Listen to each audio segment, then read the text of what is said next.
আসসালামু আলাইকুম। আজকে আপনাদের সামনে উপস্থিত হয়েছি বেশ খুবই পরিচিত দুটো শব্দ।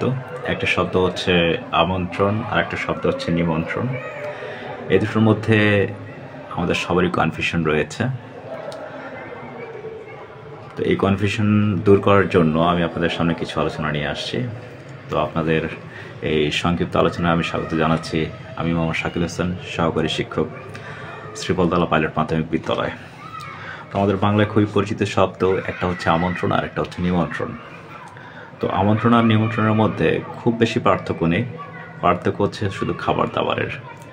যে অনুষ্ঠানে আপনাকে শুধুমাত্র কথা বলার জন্য ডাকা হবে কিন্তু কোনো খাবার পরিবেশন করা হবে না, সেটাকে বলা হচ্ছে আমন্ত্রণ।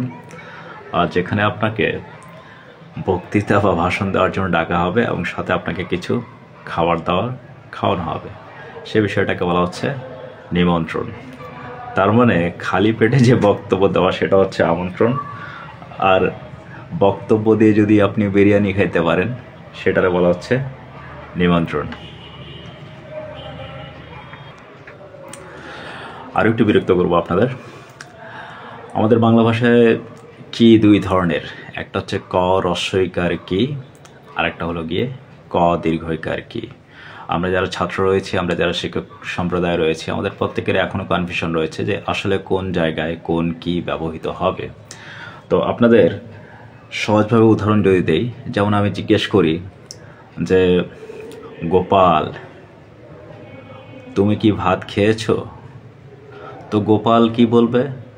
ভাত খাইলে উত্তর দিবে হ্যাঁ খেয়েছি, অথবা না খেয়ে থাকলে বলবে কি না আমি খাইনি, অথবা সংক্ষেপে বলতে পারে হ্যাঁ অথবা না দিয়ে। তার মানে যে প্রশ্নগুলোর উত্তর আমরা শুধু হ্যাঁ অথবা না দিয়ে দিতে পারি, সেই প্রশ্নগুলোর জায়গায় আমরা বাংলায় বানান কি বানানটা লিখবো ক রস্বইকার কি।